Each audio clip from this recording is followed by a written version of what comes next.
Hello, hello, hello. Welcome everyone to another Mental Health Monday here on Even Tacos Fall Apart. I am MommaFoxFire. I am joined today by Nina Bevar. Did I say that right? Okay, Bevar. Sorry, I should have practiced it a couple more times before. That's okay though. I am joined by Nina Bevar, and we are here today to just talk about mental health and specifically about personal growth and soul-driven decisions. And to that end, I am opening up a question queue. If you have any questions for us while we are here today, feel free to pop that question into the chat and we'll make sure to get to it. Hey, 488, how are you today? Welcome, welcome.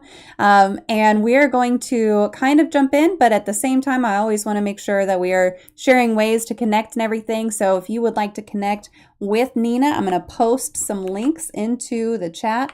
Whether you are here on YouTube or here on Twitch today, you should be able to click through and find the way to connect in there. And let me tell you guys a little bit about Nina. Nina is an empowerment and confidence coach who helps women navigate the big life transitions and reconnect with who they really are. Through her practice, the Awareness Effect Coaching, Nina encourages her clients to face fears, heal old wounds, and let go of beliefs that no longer serve them. Originally from Switzerland with French and Italian roots, her own journey of transformation started when she left behind the expected path and moved to New York City, and then eventually to Hawaii, which is why it looks like daylight right now. Nina now leads women's circles and live empowerment sessions, and she believes that growth doesn't have to mean becoming someone new, but more of a focus on uncovering the person you've always been under the layers of fear and expectation. And that is what we are going to talk about tonight. Again, it's that personal growth and soul-driven decisions. Nina, thank you so much for being here, for agreeing to join us today, and just for being you. Oh, uh-oh, did I lose your audio?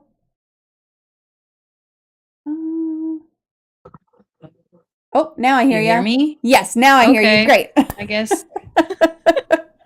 Oh, yep, that worked. I don't know what happened, but again, thank you so much for being here. Yeah, thank you for having me. I'm really excited to be here with all of you guys. Yeah, it's a first for me being alive in that way. So very excited.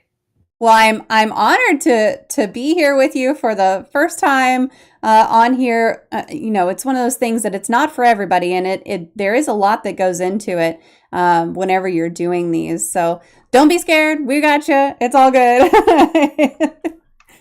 So just to kind of get us warmed up here, can you share what led you to becoming an empowerment and confidence coach?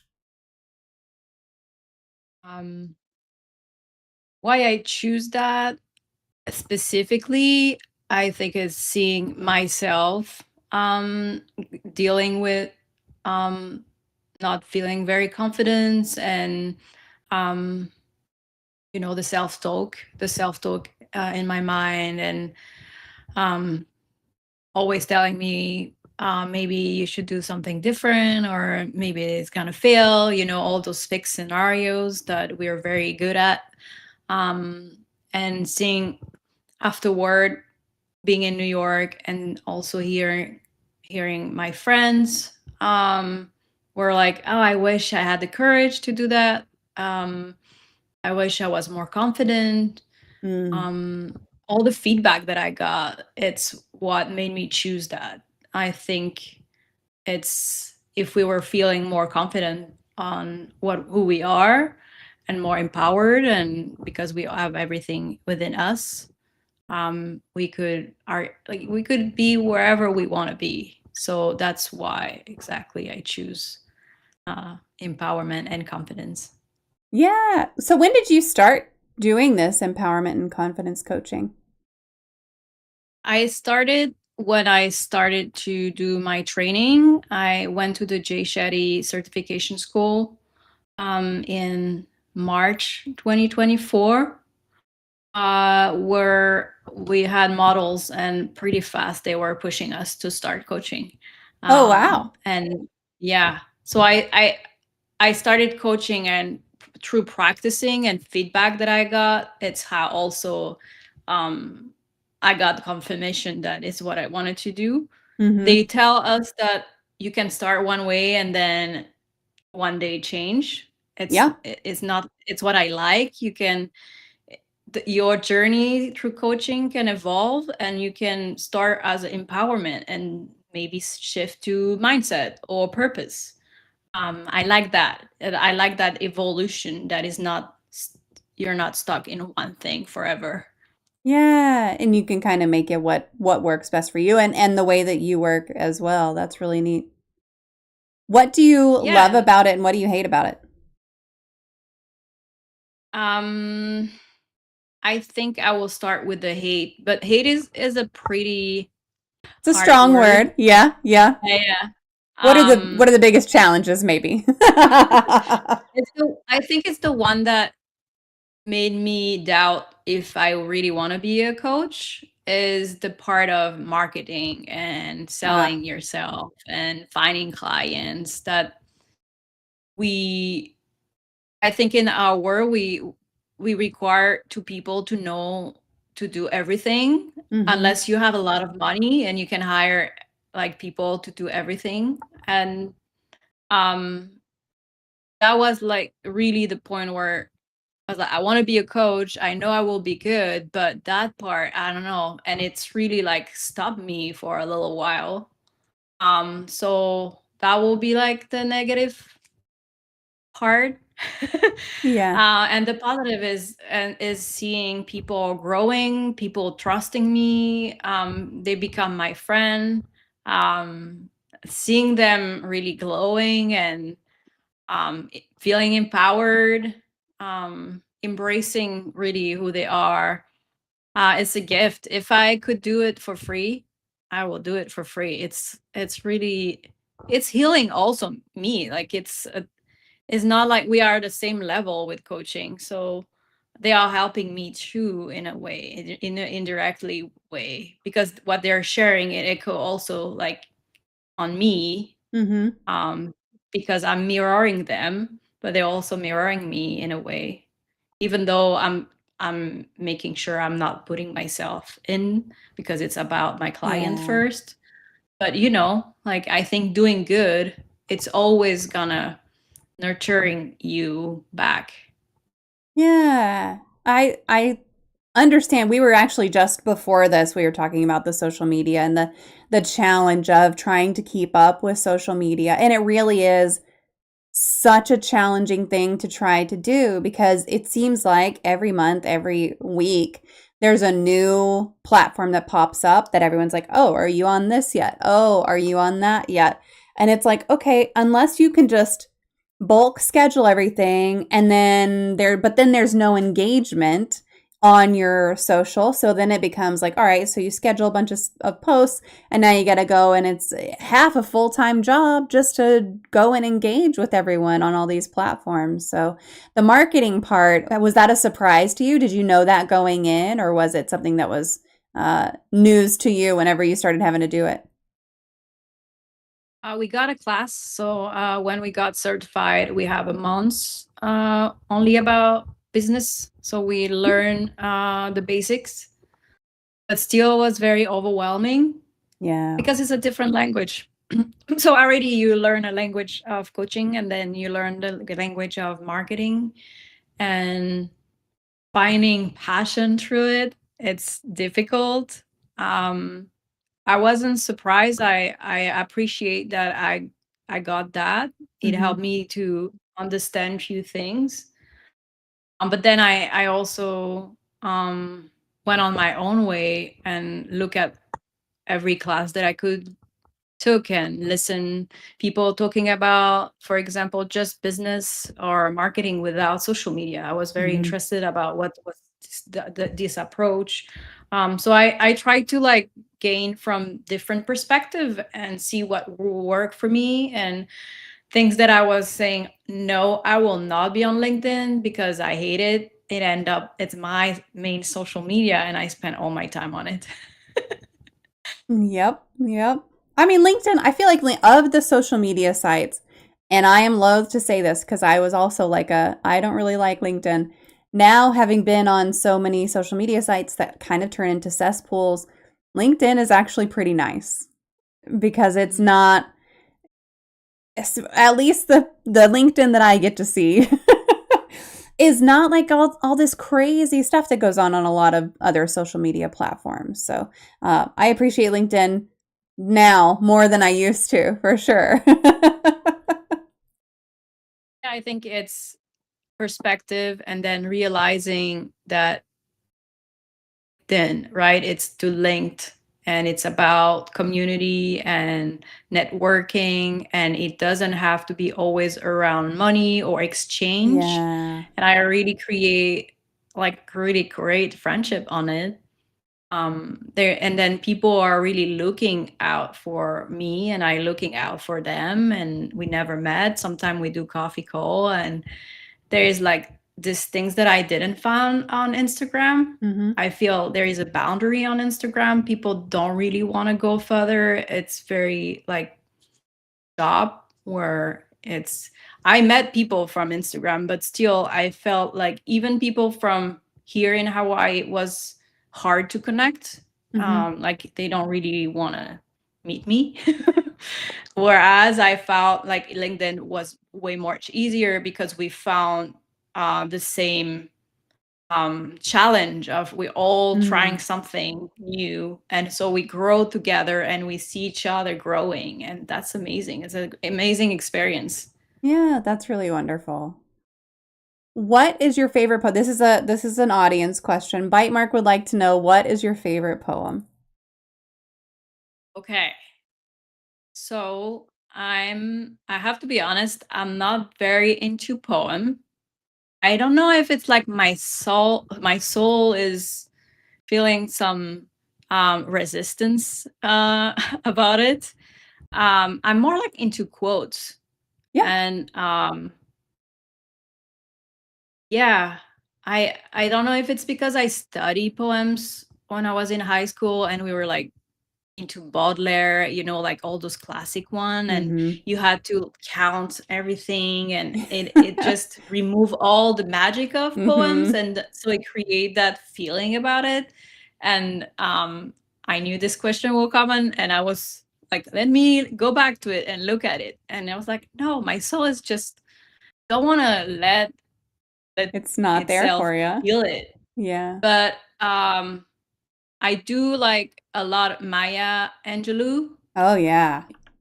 Yeah, she have amazing quotes. I'm very into quote. I think because I'm more logical, I feel like it's easier for me to feel than in a poem, I think. I don't know, but I don't want to say never. Who knows? I want to be Yeah. open. Yeah. I mean, Maya Angelou's got some great, I mean, not only her speaking engagements are just really something to inspire you, but also she has written some great poetry as well. And then, Yeah. songs are poems too. So if there's ever something that you're like, oh, I love the way this song flows, that's a little bit of poetry for you. So, I like hip hop. I grew up listening 90s hip hop. So even yeah. though I that age I didn't understood anything I was listening. None of us did. None of But us did. later I put like, on some oh, okay. I put on some songs from my childhood now, and my kids are like, "Mom." And I'm going, "What? Oh, I never actually listened to the lyrics." Did you have like a favorite 90s hip hop song? Um I will say one that is French. Mhm. MC Solar. He also played with Missy Elliott's and Wu-Tang Clan, I believe. So he had in the 90s a career also a little bit international, and he's really, really good. He's doing poem. Like he is um writing, especially in the 90s, was really amazing. So I will say he's a poet. And um so it's MC, like the MC, and is Mhm. Solar with 2A, and is a really great artist. Or yeah. SALAAR? Yeah. Yeah. MCSOLAAR. SOL. Okay. Got it. All right, I'm gonna look that one up I because don't know if they that's not one. translate it, but it's really poetry because it's all about rhymes, and it's all like always talking about society and love, Mm, and it was pretty great. yeah, a lot of hip hop really kind of goes to some deeper things than I think a lot of people give it credit for. Yeah. Do you have a true crime story that fascinates you? So I really love true crime stories. I'm really into podcasts or like documentary. Mm-hmm. I'm like I wonder why. But right now the one that I will say fascinated me the most is the Long Island serial killer, Mm, especially because I lived in New York, and some of those crime were like when I was traveling there, and it feels so real. Even when you like look at the map and where they found the body, and you're like, oh, I was there. And um, yeah, I'm really fascinated about his story and his family and how he through all these years. Um, yeah, it's scary but also fascinating. yeah. I really like the psychology. I really like I even listen about cults. I listen about so many different things because I think it's so interesting on about yeah, the mind, and um how like human beings function, even like people who get into cult, or like this the sex cult in New York. That Mm-hmm. story is insane. um and I think it also helped to then maybe recognize some behavior in others. Yes, yes, for sure. Yeah, there's lots of really good documentaries. My oldest and I really like true crime and documentaries and everything. We just watched the one Unknown Number with the mother who was like sending her daughter these texts. Oh my Oh gosh. yeah, I watch It's it. Oh my god, wild. this story is so sad. It's wild, and just like you I get to never the end. imagined. No, you get to the end. So I didn't know. My 18-year-old had already watched the whole thing and he already knew, and he would be like, "Mom, who do you think it is? Mom, who do you think it is?" And I'm like, "Well, it can't be any of these people because they're on camera talking to the." And then it wound up, and I'm just like mind blown that she would agree to come on there and talk like she didn't have a clue what was going on. Like how is your brain firing that you think that this is okay? it's it's Even really how she talk about it, how she talk yes. about it, when we discover it's her, and how she Mhm. defend herself. Yep. It's still like after all these years, it feel like she's still not really in the reality of it, Yeah. and Yeah, not very really like. much. And the daughter too, the daughter No, who's the like poor that poor want to be girl. connected with her, I and know.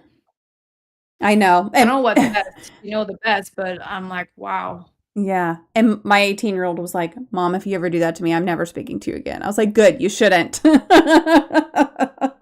You shouldn't. You shouldn't, even if it's a parent, you shouldn't. But everybody handles trauma differently, and everybody handles personal relationships different, especially parental relationships. Like those can be really fraught on the best of days. And then you throw in something really weird going on, and it's like you don't know how you're going to react to a situation until you're in it. So, but yeah, true crime is one of those things. I was just talking yesterday.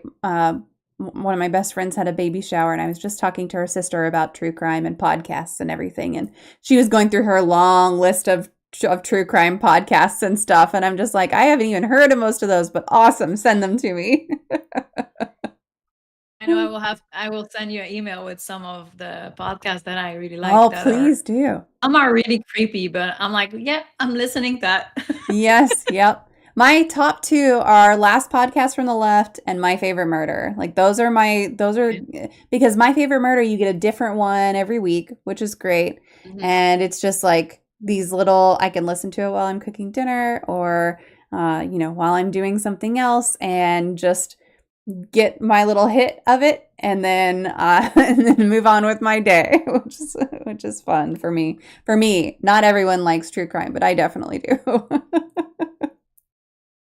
Now, you made a huge leap at 34, leaving Switzerland to start over in the US. You moved to New York. Now you're in Hawaii. What gave you the courage to take that step? And how did that moving away from your home country, how did that shape your perspective on personal growth?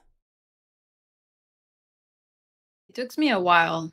I have to be honest. I discovered New York City when I was 17. So that was the dream. My dream was moving to New York City. Hmm. Um and yeah, from 17 to 34. I was going there every year, sometimes twice a year. Like I needed my New York. I need my Hmm. shot of because I really felt at home and I felt I could be myself there. But I I think I was giving a lot of excuse or I was scared. Mm. It's such a different culture and I knew that it will be very hard and I was like like giving excuse of if I go there I will have to do this and that or I will have to live with roommates when I was living on my own for a while. um all the little things that I think we all do of we get comfortable in our life and it's hard to I mean hard it's because like it's depend of your mindset, right? But to really think maybe I need to step out of my comfort zone because it's worth it. And I think is what made me shift. I was very depressed. I had lost my job. I couldn't find any other job for 2 years. Oh, wow. I went to a wedding in Mallorca, and even just that, because I was so in my bubble and depressed at home, and I was not wanting to interact with anyone. But at some point, I was like, it's time. It's time to push yourself and meet new people. So I went to that wedding. They were all living in New York from everywhere in the world. And the photographer, who's a really good friend now, said, "Why are you staying in Geneva if you hate it?" And that time really is the haha moment. I heard it. Hmm. Obviously, I knew it, but that time it was like, yeah, I have nothing to lose right now. Why not? And I think it's where change comes is when your situation is worse than your dream or worse that where you want to go Mm. and you're like, okay, I think it's worth to like be challenged and have to do things that I might don't want to do. I'm 34, like this stereotypes of like, I'm 34, I should not be doing this anymore. Of like going to school again and learn English and going living with roommates where Hmm. I was living on my own and my cats. Little things like this that I feel people get stuck because they don't want to push that and see what will come if they do that. Um, the second part of your question, remind me. Just how did moving away really shift your perspective on your own personal growth? I feel I grow more in 7 years than in 34 years. Yeah. Um, the culture difference, New York specifically, being surrounded with people from everywhere in the world, all Hmm. those languages, and um, ELM during the pandemic. I learned a lot about my privilege as Mm. a white Swiss lady. Um, and then I got challenged. The pandemic was horrible. Um, I could not work legally. Um, there were so many things that were so hard, but at the same time, it was still worth it Yeah. to go through those challenges because moving to that place, to New York City, made me realize that I found myself, I could be myself, and that was worth anything, even all the challenge, even the day where we're listening Cuomo saying, "Oh, tomorrow is gonna be closed again," or "Let's see in 1 week," and you had to leave one day at a time, and um, you don't really know how you're Yeah. gonna pay your rent. But at the end of the day, I always realized that things were um, get okay. I had people helping me. I I really found that everything will be fine, even if it's challenging. You will figure it out. You will Hmm. figure it out, and I think through like all that journey from Geneva to New York and now here, I think even sometimes I get frustrated and I would like things go faster or on a different way. I remind myself that that's the goal because it's where I'm gonna learn something Hmm. and it's where I'm gonna grow, right? So yeah, it's worth it. Yeah. Now, what took so you've got this love of New York, and now you're down in Hawaii. What took you from New York to Hawaii? So in 2023, when the pandemic got a little calmer, I decided to take a month to Hawaii. I always wanted to go, and I felt like I was done with New York. Mm. I was like, I need to go to a place that is more calm. Yeah. I was like, I know I did it. I made my dream come true. I've been there for like 4 years. I think I'm good. I think I'm ready to for the next adventure. And I went to Hawaii just because I was thinking to leave the US and Hmm. I always wanted to go. So I took a month off to be with myself, rest, take care of my little soul. And very fast I realized that I heard myself like, you're ready to leave. And at the same time I met my husband. So love bring me to Hawaii. When I was ready and really processing the fact that I was done with the United States, then I fell in love with a guy I met on Instagram that I was looking for to rent a bike, and that's how I'm now here. The Yeah. reason why I'm in Hawaii. Yeah. Oh, that's wonderful. Now, if you wanted to move somewhere else, is he the type who would be like, let's pick up and move somewhere else for a new adventure? Or are his roots just really in Hawaii? Is he really local there? He's half from Portland and Okay. half Hawaiian. Um, I think it will be down to go somewhere else. He have less experience from the outside of the United States, Hmm. and I'm really the one who's like, let's go outside.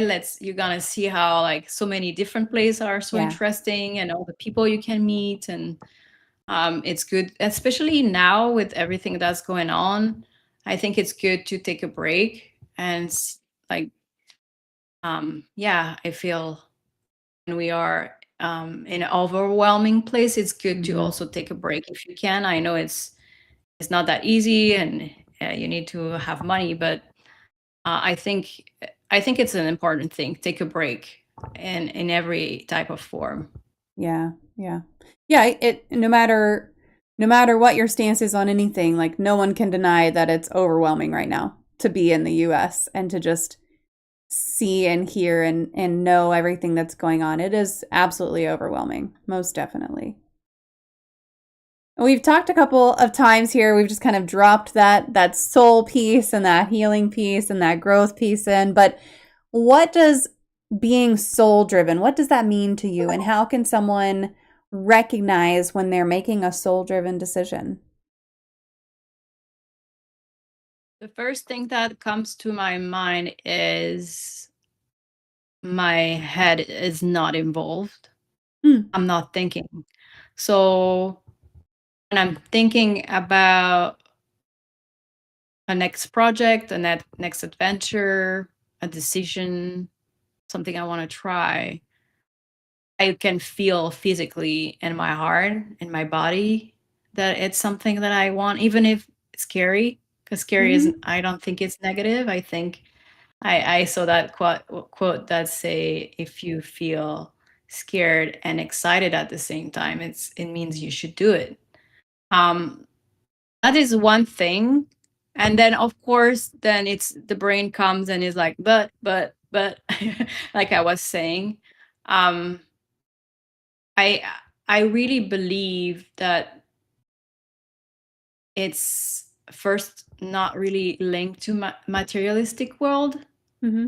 When it's driven by your soul, it's not like, oh, um I want to have a new car. I think it's deeper than that, and Mm-hmm. it's often linked to even your inner child. um I always, for example, dream on living on an island. I totally forgot about that. um I always like love tropical forest. Like there's little things I think that maybe if you are so um into your work and your life and your kids, it can be hard. And I felt that when I was in New York with the pandemic and I was just surviving. Yeah. And it's why I went to Hawaii. I needed a quiet place to hear myself. So I feel it's challenging when you have a life that is very busy. And often what we feel is sadness and depression. And I think that's also a sign that your soul is like, there is more. And I felt that when I was in Geneva, and why I was depressed is my soul was like, what are you doing? Like, I know there is more, but you're not doing it. Mm. So here we go. I'm not sure if I'm answering to your question directly. I mean, I think explaining just that soul driven is kind of that connection between your heart and informing your mind a little bit of like, this is what I clearly want for myself. I think that answers part of it. It's like linked to intuition. Your intuition Yeah. say also that you feel good, right? I Hmm. think if you are able to at least once a week takes like an hour or less to really connect with your body and really listen to it, because your body is giving you information on no, yes. Like the anxiety, there is nothing wrong about it. It's just information. Yeah. Fear is information. It can be positive, it can be negative. Like learning to listen to yourself, and it doesn't need to be every day. You have to, like, if you don't have the time, do it like 5 minutes on Wednesday at 12.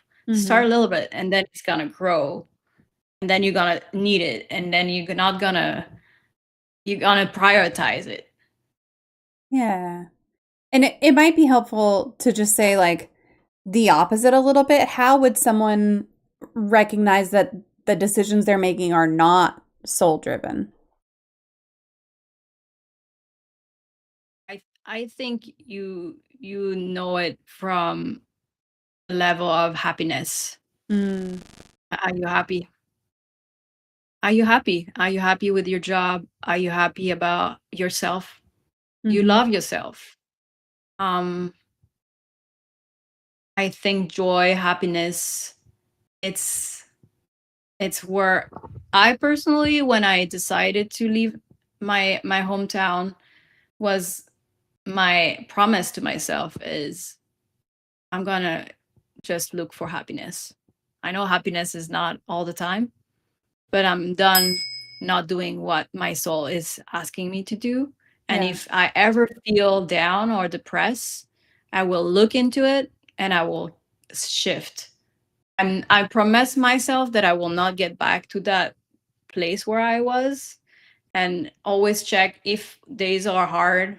Are you okay with it? Are you not okay?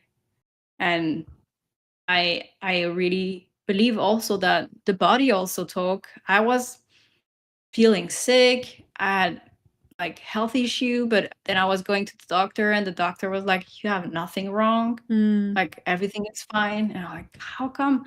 And I also had things that was not working out. I really felt like, like punching in the wall, right? Like I was like, why I'm like, I'm trying to do the things that the world expect, the society expect from me, but it's not working.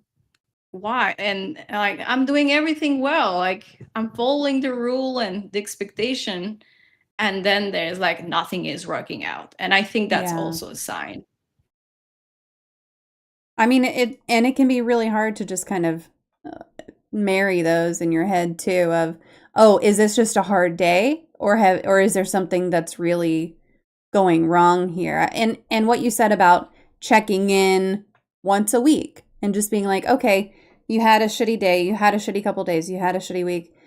Is this every week? Is this happening all the time? Like, is this a bigger problem than it is now? Because to me, I wouldn't want to say, if you're experiencing depression, you haven't made a soul driven decision. Like, depression can be caused by so many things. But if you're taking it big picture and just like kind of checking to see, is this something that I could address? I think that's a good way to look at it.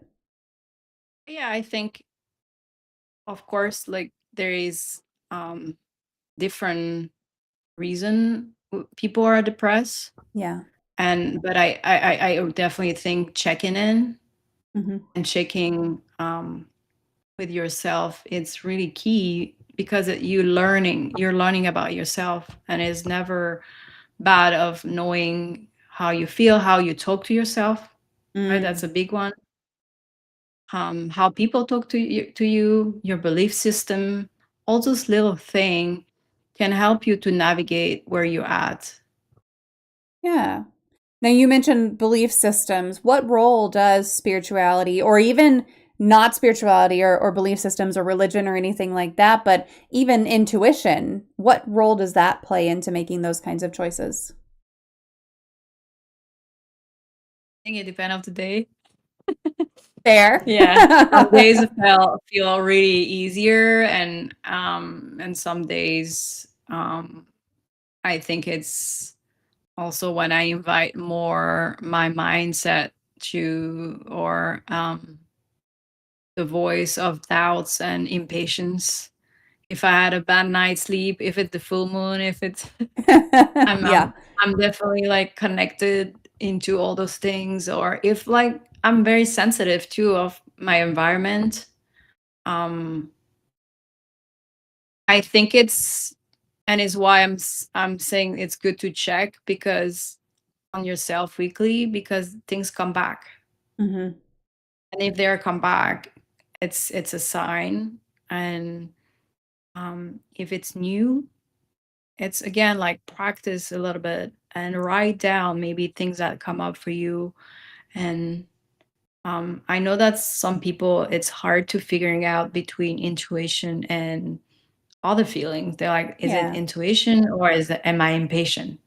Is Mm. it I'm bored and I need new, or is my intuition telling me I need to get out here? This situation is bad.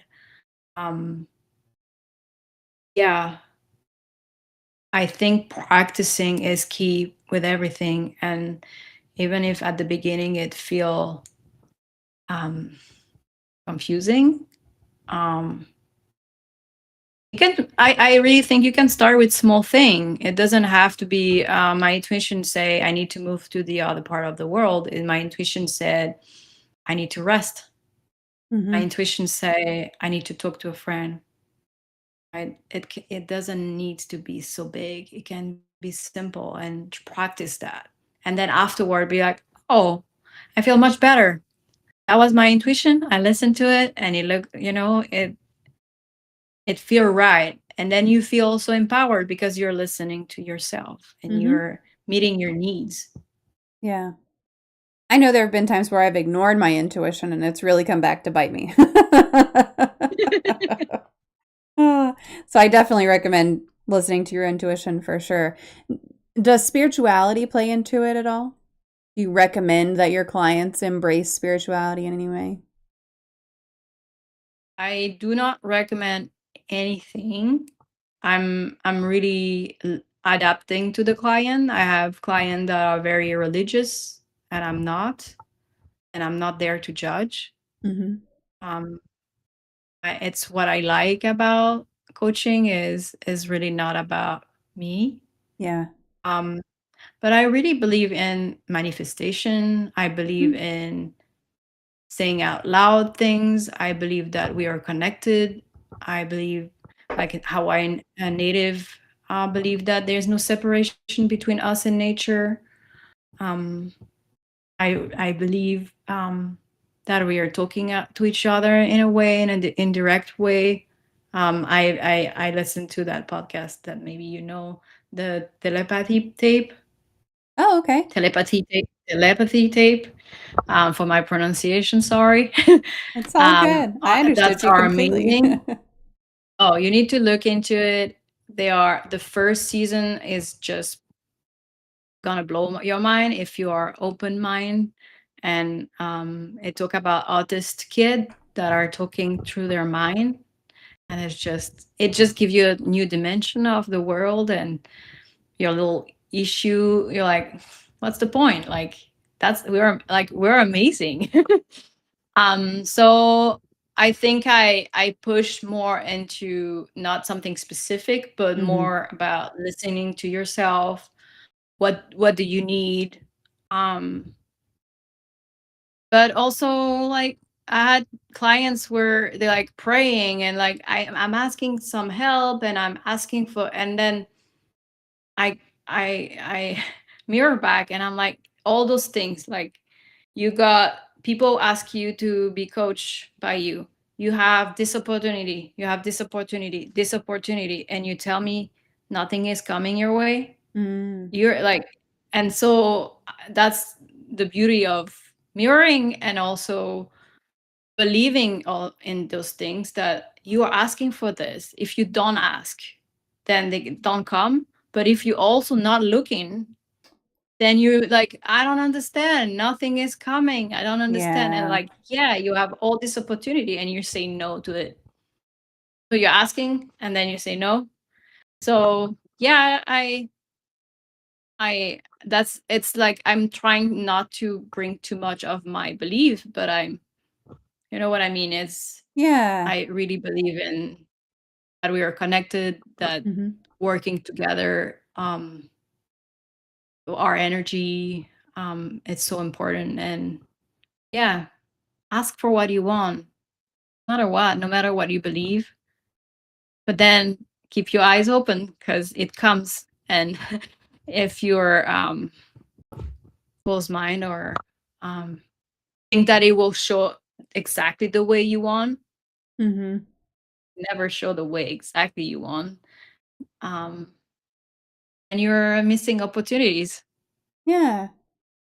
Maybe because that reflects a lot of the way that I view things, because I'm not religious, but I know a lot of people who are super religious in different faiths, in different Mhm. communities, in different ways. And I always feel like, hey, if that works for you, that's awesome. I love that for you. Great. And so 100%. Yeah. I think viewing it that way um, gives us an opportunity to kind of like go, it's great. That serves you. Why does it serve you? Like get a little curious about it. Why does that belief serve you? Why does that resonate with you? And then I don't know about you, but I like to take little pieces from everything and be like, oh, that sounds good. I'll take a little bit of that. And that's what makes community and Hmm. interaction beautiful, is curiosity for others, rather than judgment and saying that my way is better. Like, if it worked for you, if it makes you happy, if you're finding peace through it, go for it. Yeah. Yep. Most definitely. I know many of us feel a lot of pressure to live up to others' expectations, whether that's parents or culture or society or friends or anything like that. How do you help folks figure out which voice is theirs and which voice is related to that pressure? Curiosity, asking Mm. questions. Um, Even I think intuition there for in coaching, it's very strong. We have an intuition, especially when you work so close with people. But it's important to be curious and help them to figuring out by themselves through my question, where those beliefs are coming from. Is it Mm. their own? is it based on experience? Is it real? Like, and often is not. Um, and then I'm asking often, what do you want? And often people don't really know because they have been driven by beliefs that are not their own, not based on reality, on fact. I also ask them, did you try it? Did you, or like it's also close to being a detective of like trying to find who's the not the murderer, but who's guilty for bringing that Mm-hmm. into your client mind. And then um for example, I have a client, she's been saying a lot of, I'm not good with money. And so we're digging and we figure out that it's coming from his dad Mm. who lived without a lot of money, so he had this fear and want to make sure his family was okay. But he's repeating that message about money and always being sure that everything is the bills are paid and all those things. So when we discovered that, then I ask, but what is being good with money? So it's all those, like understand what's her belief and the meaning of it. And then she gave me all those things. And then I reflect back. I'm like, you're doing that. You're saving money. You're investing money. You've been taking care of a job on your own. You have kids. You have your own house. You're paying your bills. What's is showing that you're not good with it? And they're like, they don't have like, so it's how I work is digging on where it's coming from, not to change that, but to like bring up awareness to that and then understand why also they believe that Yeah. and what is attached to it. What's their what's the meaning of it? Mm. And then be like, hey, but you're good with money. Oh, you're a good person. Or you're not a failure, you're great. Or um you accept that in others but not in yourself, like really all those little things. And it's why coaching is so good, because it's just I'm mirroring with kindness and love to just show what I see, and then they tell me when I show what's come up for them. And often we don't really realize because we're so much in our head, Mm. right? We have so many conversation in our head, and then we have a lot of people around us that are biased. They are telling us all what they think we want to hear, Mm-hmm. or what they think they think it's the best situation possible. So yeah, it's how I try to do my best so that they can really see the situation from themselves and then decide what they're gonna do with it. Yeah. I don't think I have ever looked at a coaching or kind of that therapy role or anything like that as being a detective, but it absolutely is. It absolutely is. I'm gonna have to take that to a couple of folks who I know who do similar work and just be like, "Do you ever feel like a detective?" Because someone brought that up, and that's a really cool concept of just like you're digging into these brains and going, all right, what is it that's blocking you, and what is it that we can work on with you? That's really neat. That just putting it in that perspective tickled me a little bit. That's great. So you talked about earlier kind of the folks with a lot with kids and your life is always busy and a little bit of the challenge that is. So how do you balance being authentic and still needing to function with society structures, paying bills, taking care of your kids, following rules, all those things, and just maintaining those relationships and responsibilities? How do you balance that for someone? I think first of all, it's for sure challenging. Mm. I tend to believe that if we want to get out of that, we have to reverse and look into what do we want, what do we need, what do we dream of, and then build up around it. Mm. um, because at the moment we know why we're doing those things, working, paying the bills, all those things. It makes easier to go to work. If it's to go for a trip to a place you always wanted to go, then you're like, yay, hell yeah, I'm gonna work and do all these extra hours. But if you don't know why you're doing it, Mm. it's where you get stuck. You get stuck. You're like, "Well, I'm just feeling like a robot and doing everything. I wake up in the morning for doing the same thing over and over." Um, and it's why it's so good to take a step back, look at your situation, and figure out what's your need. Do you need, you're always tired and you need more rest? Then you organize around it. How can you add more rest? Um, or if you if you know that you need more money, how can you look into your budget and really like look it closer? I had a client, we also look into that because she was in surviving mode. She had 3 jobs. She believed she needed, and then when she looked at her budget on her own, she realized, oh, but maybe I can remove this and that, and actually I don't need so much money. I can have less for a little while, so I can quit one of my job. Mm. Like really look into the deepest, and I think it's close to the soul. Go back to the same of what do you need? What do you want for yourself? Is it uh, for sure when you have kids, you want them to be safe. You want to be sure that they're gonna have a good education. They're gonna have joy and friends and all that. So how can you match on all that? I think it's possible.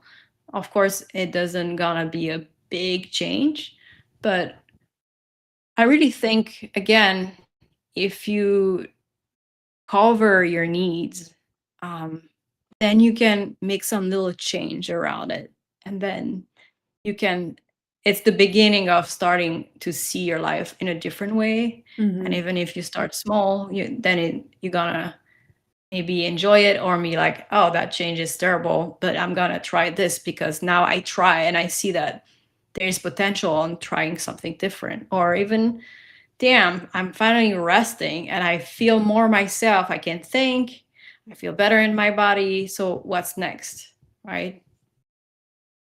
Yeah. I know that sometimes like we started off talking about this with a huge decision, right? Of moving from one country to another and moving from one side of the country to another.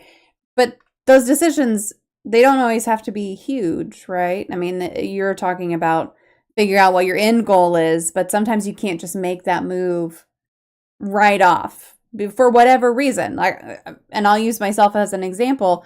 I don't want to live in Texas anymore, but I can't move because my youngest has to be here until he's 18. So I don't have a choice. Like I can do things to get me ready for that, Mhm. and I can do things to kind of set myself up for success when I am able to do that. But like I know in my head that I can't do this until then. And so, and even beyond that, like, what if he still wants to stay here for a little while and go to school here or whatever? And so, this is fresh on my mind because we were just talking about it over the weekend. But it's one of those things that you don't have to make a huge decision and act on the whole decision right away, which I think is part of what you're saying is just how do you set yourself up to make that incremental progress of what small things can you do right now and still maintain your relationships and responsibilities at the same time. Like you, what can I do meanwhile Mm-hmm. to get ready or to be more clear? So when I can do that shift, I'm clear with what I want. I know I have some information of where I can maybe go on a trip. Mm-hmm. Meanwhile, I can take a week and visit another state, or like all those little things that's gonna I will always say, like, bring some, like, put some wood in the fire of your soul, so that is like you get excited. You're like, you know that it's going in that direction, even if it's not right now. But if you don't and you wait, what are you gonna do meanwhile? Also, life is short. You never know what can happen. Um, yeah, it's don't wait to be happy. Don't wait to when I. What can you do that it's gonna bring some part of that Hmm. dream in your life right now? Yeah. And Blue Bedlam in chat is saying, oh my God, trying to move states with family complications of any kind is so hard. And my sister actually just went through this too. She has an adult child, and definitely they waited. Like they knew they wanted, it's very similar. They knew they wanted to get out of Texas. Who wouldn't? I mean, lots of people wouldn't, but not me. But anyway, she knew she wanted to go. Her husband was in agreement, and they definitely waited to make sure that their child was ready and adult and able to kind of like live without them and everything. Obviously not forever, but just while they're not in the state. And they took years to just do little things, and they were like, all right, here's our next step, here's our next step, here's our next step. And so they really worked at it quite a long time, and it worked out great. Now they're there, they're super happy. I was talking to her earlier today, and they're planning their next project. They've always got a project going on, very much like my dad. But yeah, I mean, it can be super complicated, and for me, it's just extra complicated because there are legal things that I can't like go against. So I know for some people it's easier to make those decisions, and for some people it's just really not. So on that topic, does privilege come into play in your practice? And I guess that privilege could be time, money, responsibilities, situational ability to take risks. How does privilege play into how you coach?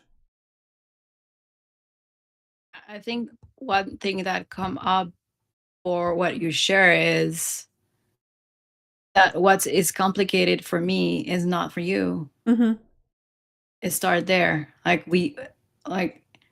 maybe I'm better at be organized, and so moving to a different country, yes, there's so many things that you have to take care of, but it's not the hardest or the most challenging. So I think we have to start by be careful that yes, it's complicated, and if you think of it of the amount of work that you need to do, especially I can imagine with kids, then you don't do anything, right? But also, we base that judgment on it's complicated on real fact? Did you look Mm, online? What is gonna take your kids to a different school? How can you move to a different state? What's the possibilities? What's the rent? All those things that give you information, then you can decide, oh, it's going to be too complicated, or it's going to be like complicated, but actually there's even maybe company that help you to take care of that are doing a package or are helping you to figuring out about everything. That's of course, if you hired someone, you need money. I didn't have that. um and again, I think, I don't know, like, um if you think about the stereotype of Switzerland, you could imagine that I'm rich, but I wasn't. I took a job that I didn't like for a year, and I saved money. Um, I was like, in 1 year, I'm leaving. I'm going to say that I really love that job, and I'm going to save as much as I can for 1 year. It was really hard. I almost lost mm, that job because I was not into it. Um, so yes, it's why I'm careful about, because I don't have kids. I don't want to be like, it's so easy. right. The reality is not, of course, it's not that easy, but I also believe that we are creating more difficulty in our head than we should, because there is other people who did it. There's people like, you can maybe look into, oh, you did it, can you help me, can you tell me how you did it, and exchange. You're like, oh yeah, I met that, like, that person helped me, or I have this company, I can give you that number. There's a lot of people who are happy to help for Mm-hmm. free. They're just so excited to see you, like, oh, you're gonna do it too. Amazing. And also, that's the reason why I'm coaching women in life transition, because I'm helping them to do the same things that I did. I have one of my clients, she's gonna move from Hawaii to Spain. I have one client, she's living South Carolina, and now she's in Bali looking if it will be something. And she have adult kids, and the parents are making her feeling really guilty of living. But she's like, Uh, listen, my kids feel good. I want to live in a different place. So it's also having those conversations, make the research, and figure out what is complicated for me, what I'm willing to say, okay, like me with the roommate, like, okay, I'm gonna do it, I guess. Because I'm gonna live in New York, I'm gonna live my dream, and it's worth it. So if it's why, like, starting to make the research, talk to people. Do you know anyone who left? Do you know? And start, if you talk with someone who's excited, they're gonna help you out. They're yeah. gonna be like, oh my god, yes, you should do it. Even just with your sister, I'm sure, like, even me, I'm like, yeah, I mean, I did it twice and I might Mm-hmm. do it again. I might, like, rather just be by the water with a good book, sure. But it's right, but it's also like, when you're in it, then you're in it. You started, you're like, we're going, and yes, there will be, like, maybe a year that will be complicated and a lot of paperworks and organizing things. But again, is like, do you really want to do it? Or you really want to do it? Is it like, yeah, I want to do it? And then it's like, yeah, it's gonna be complicated. Yeah, but if it, like, how much is gonna cost? Then you have a number, and you can be like, okay, I'm gonna start to save $5. Like, I really wanna make sure that people understand that. And also, that's a specific, I really believe that everybody can have what they want. Of course, I know that there's people who are in situations that are really, really hard right now. Yeah. And I want to be mindful for them. But I think if we limit ourselves from our privilege, then we don't do anything. If we are like, oh, it's too expensive, or I'm gonna have to do this, or my kid's not gonna like it, or, like, all those story that we are creating in our head. Again, life is short. If you feel like you want to move to a different state, you're gonna do it. You don't know exactly when it's gonna happen, but start talk to your kid, like, hey, like, I'm like, just seeing on your face, like, the joy of thinking of living in a different state. They're gonna be like, oh, mom, we want that for you. Yeah. Like, communicate, talk about it. And if it's like, no, we love it so much, then, like, okay, so I'm gonna have to wait a little bit more. And then you can, what I mean is, um talk communicate, make some research, find information, but don't base your decision only on what's happening in your head. Right. Yeah. You brought up kind of helping women work through some past traumas or work through some changes or some limiting beliefs. Are there any common beliefs that you regularly help folks to unlearn in their journeys? That they're not enough, that's a Mm, classic. um and it's, I think, in all of us, right? If it will be not enough in one thing, and someone is not feeling enough in another thing, like, maybe relationship and someone will be work. I work a lot about fear. Mm. Um, yeah, the fear is a big block, and definitely the people compare themselves a lot. Oh, yeah. Yeah, That's a trap. and yeah, and I see a lot of pain in it. Yeah. I see a lot of pain in it. They not really see who they are. They look more into the other person and what the person reflect back at them, and they think they need to. Oh, that's the classic too. Fix. They need to fix themselves. Oh, I'm not good enough, or oh, I'm that. I need to Mm. be fixed. I need to fix. And I get a lot of feedback from my client where they say that I give them a non-judgmental place where they see themselves of like, oh, like if you feel you don't want to do it, don't do it. If you feel you're not good at, like, who cares? Like, let it go of that pressure of I have to be a certain way, I need to be fixed, I'm not good enough at that, or the other are more advanced and I'm still there. Like, you're still there because maybe you need to learn something. And it's okay. Like, if your rhythm, I like to go slow. Some are like, let's go fast, and then they look back and like, oh, I wish I did this or that.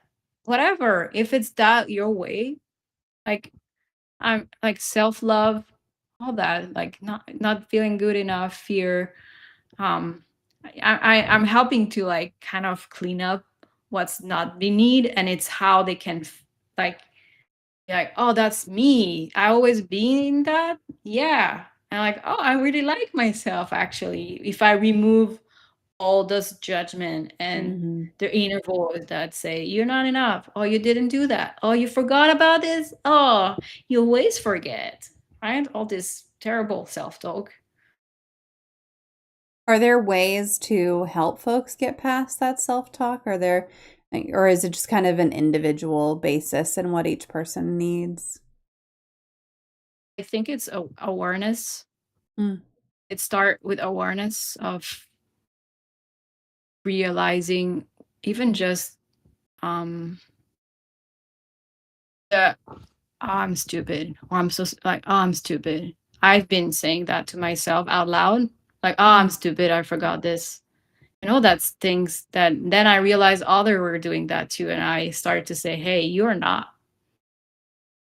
And then be like, oh, I'm saying that to myself every day, and your brain believe it, Mhm. because everything you're saying to yourself, your brain believe you, because it's you. So if you tell to yourself, I'm stupid, I'm not enough, I'm not worth of love, I'm choosing always this the bad person, I'm not good at mathematics, I think you can start with just that, like being more present.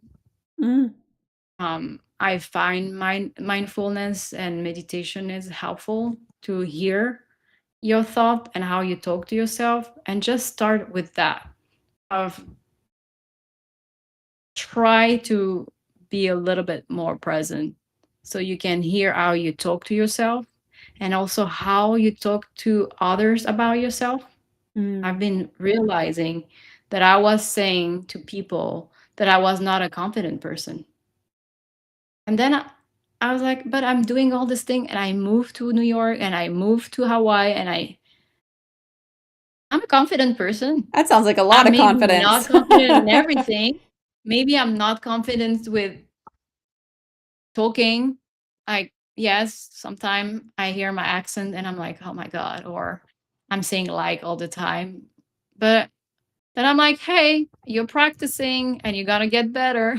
Mhm. Yep, But still absolutely. you're doing it and you're showing up, and then you bring like self-love, and you're like, hey, I need to give more love to myself, and I have to be careful also how I talk to others, Mhm. because I reflect how I feel to others, right? What Yep. I'm saying, this person is like this, and you're like, you're exactly the same.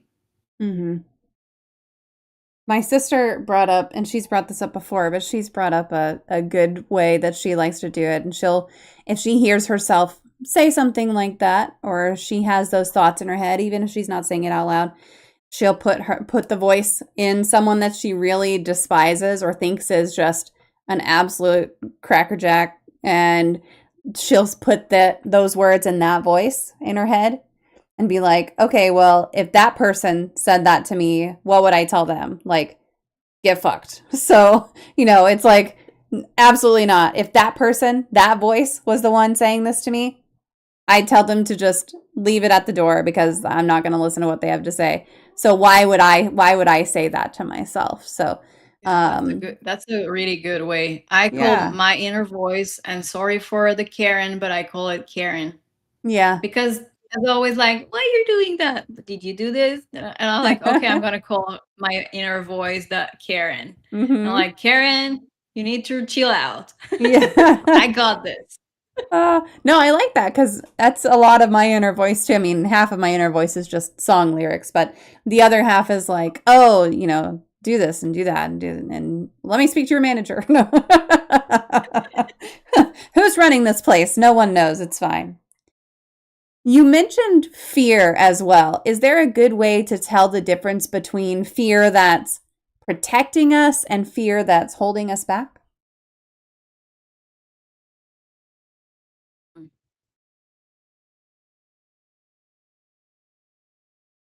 I think it's very similar, Mm. and I think it's also depend on the experience that we have. If we know, I think it's again go back to being curious of why do I have this fear? Where this fear is coming from? Um, this fear wants, right? Um, protecting me, doing again the same mistake.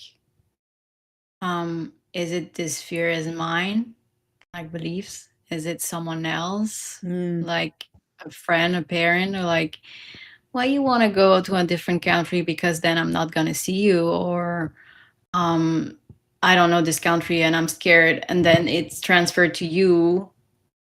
So I think starting to realize what's the end goal, what's the reason of this fear, what's the message that's this fear want to tell you. Is it just like, hey, I'm just want to make sure um you're thinking about everything, um Mhm. or is like freezing you and is telling you and don't move, because we know fear, it's a good thing. Fear is analyzing the danger, right? And then we also are in an environment and in a society where fear is very present and is very um used to, in a way, control us, right? So everything outside, we hear all the terrible things that's happening and it's already really scary. So how can you inside feel like everything is fine, the world is not going well, but I'm like fearless and I'm ready. Right? So it's why I think it's so important to work on yourself and finding ways of grounding yourself so Mm. that when around you it's so overwhelming, around all those fear, you're able to then see, is it mine? Is it someone else? Is it someone who's trying to fear make me scared of something that I'm not? Also, am I really scared about it? Like realizing sometime like actually I'm not scared about that. It's not mine, and I know I have to be careful, but I will be fine. And moving to Hawaii, for example, I was scared. Was only fear. Unknown. I only know one person that I Mhm. barely know, but I really choose. I'm gonna follow my fear. Why? Because I knew I will be rewarded. I will be rewarded to face my fear. And even if, let's say, it doesn't work out, or I don't like it, or whatever adventure, I knew that I will learn something, I will experiment something, I will have no regret from doing it. I will be fine because no matter what, I will figuring out.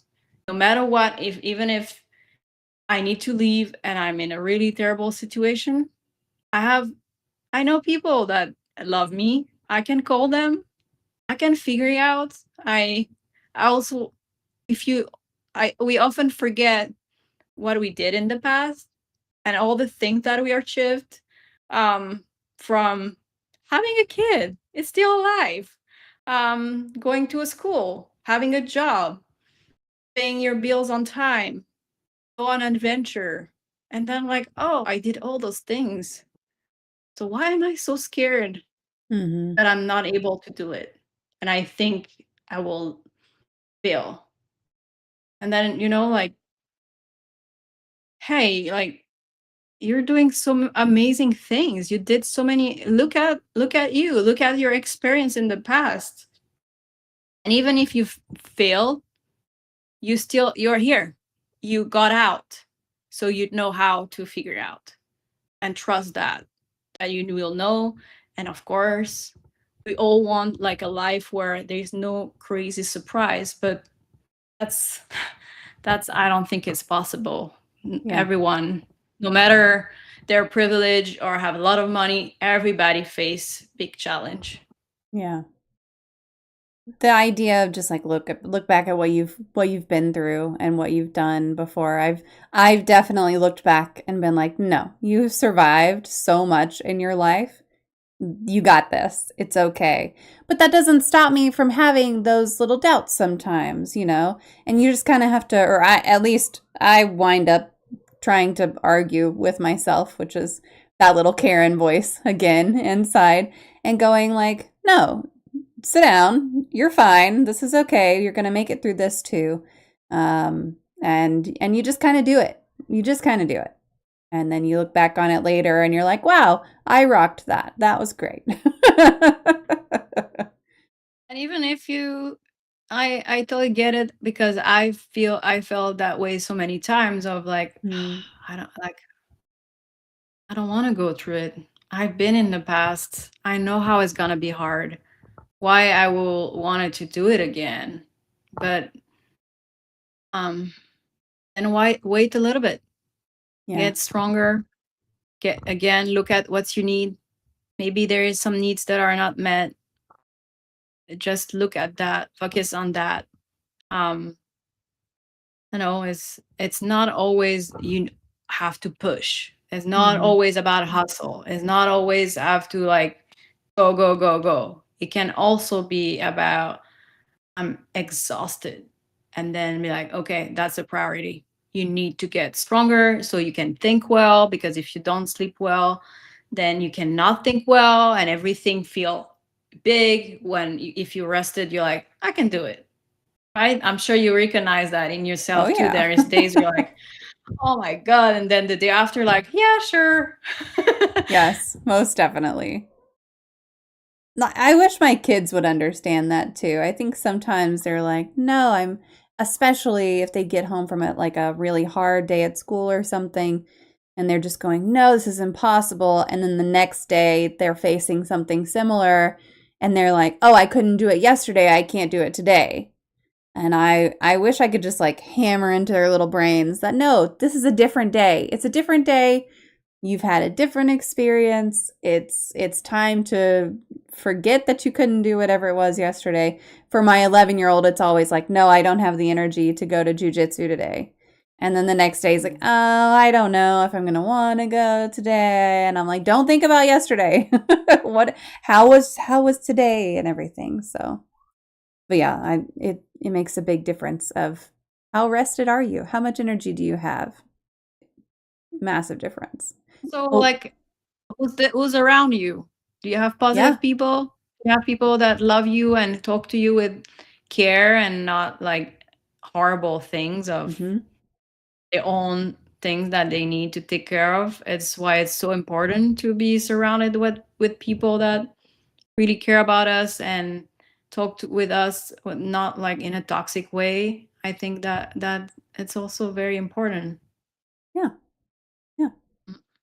We are coming up on the last couple of questions. So, folks who are here in the chat with us, if you have anything you want to make sure that we ask today while we are here with Nina live, make sure that you pop it in there. And Nina, what is your favorite life hack? My favorite life. Life hack. Oh, a life hack. Sorry, Yeah. because I was drinking at the same time. That's okay. The first thing, and it's great because it's continuing and on what we were talking about, is nap. I love nap, and I'm half Italian, so maybe it's like a part. And Switzerland is very into. They have a lot of boundary between work and free time. That was a very challenged thing to like moving to the US where there's no boundary and you can be available all the time and work all the time. And like, why you want to stop? It's just work, work, work. Whereas Italy, it's I grew up with my grandparents that, or even my parents, take a nap every day. Maybe for some people it will be a hack. For me, it makes such a big difference in my day. I really find joy in when I'm able to put a nap in, because I see the difference in how I feel. And yeah, if I sometimes I say to my husband, I'm like, today my goal is to have a nap. I kind of feel if I tell him, then I have to do it. And I have, like, it's a thing that I have to promise myself that I have to do a nap, take a nap. And he's like, okay, I don't understand what she's telling me. Like, yeah, but if I tell you, then I feel like then I need to do it. Like, yeah. Get a little you're bit my of accountability partner. accountability. Yeah, Yeah. absolutely. Well, and not only that, but for me, I've told, like, I'll even tell my 11-year-old I've got to order milk. And he's like, I'm not going to remember that in 2 seconds. I don't know why you're telling me. But it's just the fact that I've spoken it aloud to another person, it helps me remember. Because even if then later I'm like, oh man, what was I trying to remember? I can go back to that moment in my brain and be like, oh, I told him, I spoke those words. I said I need to order milk, and so then I can just add it to the list and everything. But yeah, I think speaking it out loud is a huge help sometimes. And also naps are great, and I wish that I had more time for naps in my day. That would be fantastic. Your cat will enjoy, be like, hey, we can hang out together and have a nap together. Yes, boy, he would really love some extra naps. He napped for a lot of the day today. Coyote says nap equals peace of mind for me. Yes, for sure. Yeah, even just a short nap. Although it's hard for me to nap a short amount of time. I like very long naps, which is maybe why I don't get to take very many. Yeah, like 2 hours now. I don't know Yes. how, but my body wake up 2 hours later, and I know that some people hate it because they feel.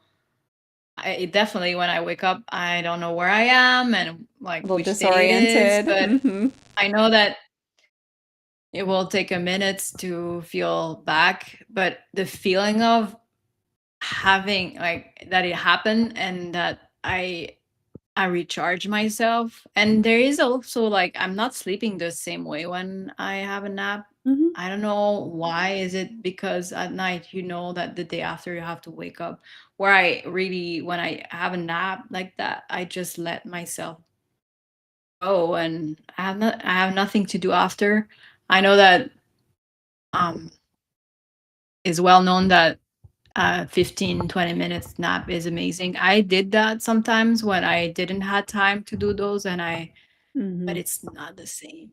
It's not the same. I definitely had some time where, like, I would be so exhausted at work when I was pregnant with my youngest. I would go out to the parking garage. And this was when I worked in an office, but I would go out to the parking garage and be like, okay, I've only got 20 minutes until my next meeting, but I need a nap.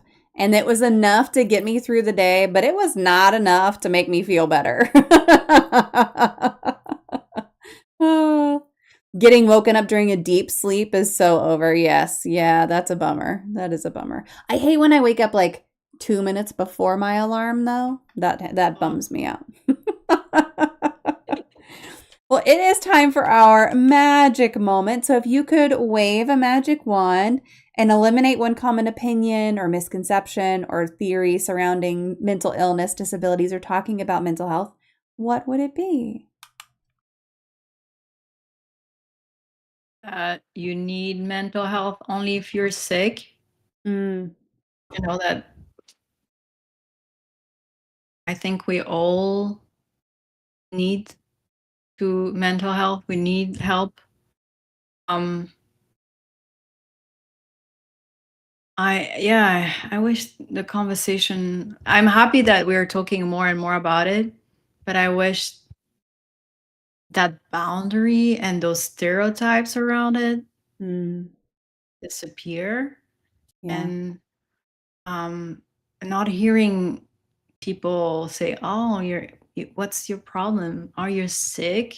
You're," because then it's like if you have a mental illness, you feel so different, and Hmm. I see that with people struggling with ADHD, ADD. All those labels are really hurting people. Mm, I see that they're trying their best to show up with all those challenge and again compare themselves. Whereas I don't deal with ADHD, but I have struggled too, and maybe it's not as challenging.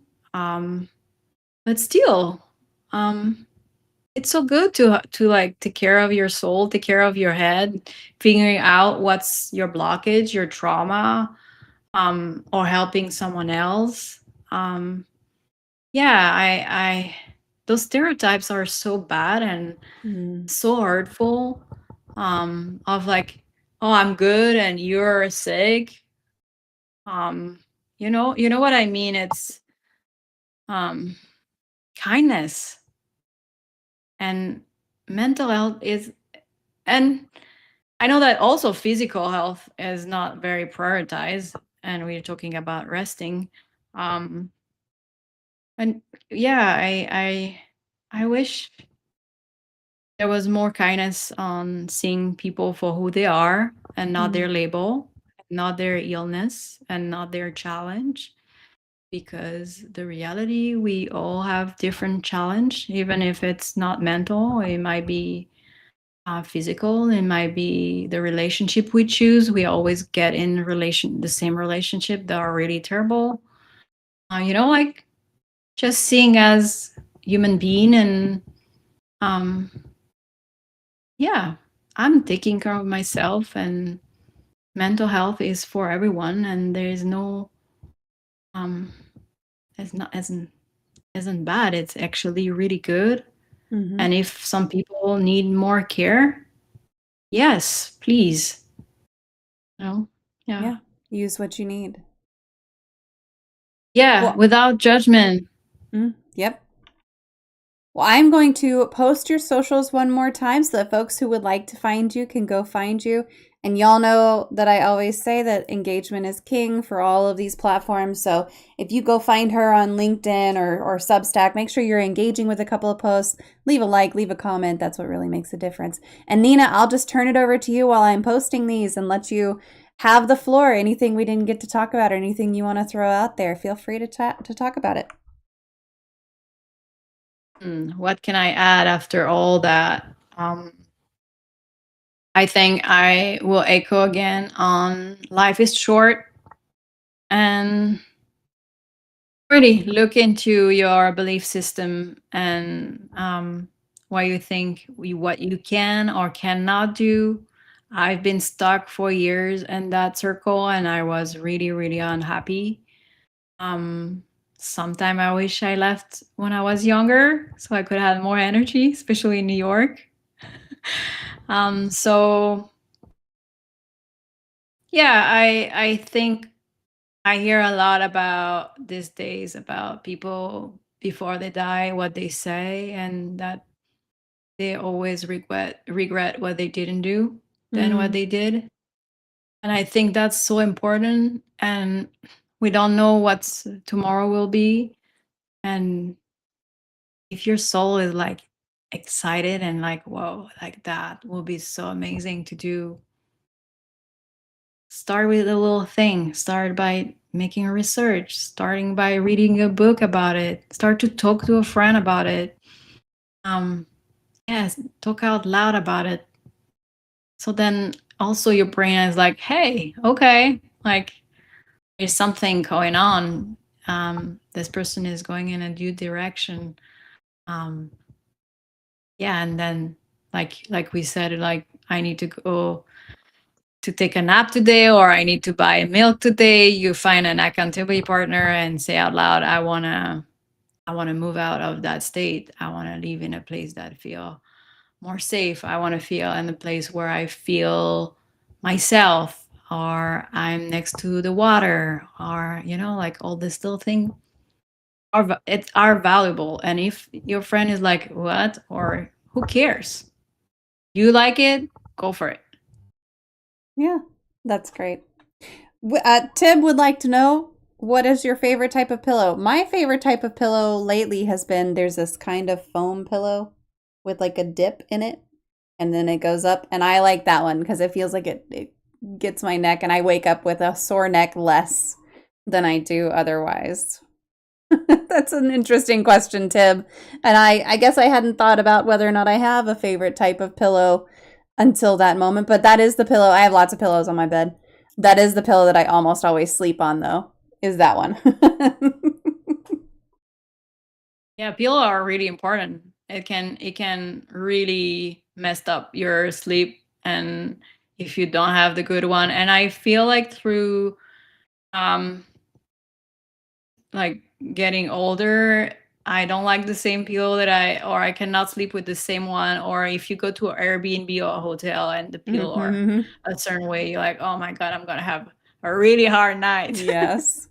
Yeah, you can go on to, like, now a lot of the hotel reservations, they'll say, "Do you want a foam pillow or a feather pillow?" And it's like, you gotta click the right buttons for whatever it is you want. Uh, well, Nina, thank you so much for being here with us today. I really appreciate your time and energy tonight. And I know that it's afternoon for you. But yeah, thank you so much for being here. Chat, I will be right back. I'm going to disconnect with Nina and we will be back in just a minute. So, again, thank you so much for taking the time today. Thank you for having me. It was a pleasure. Yeah. All right, y'all, give me just a minute. I'll be right back.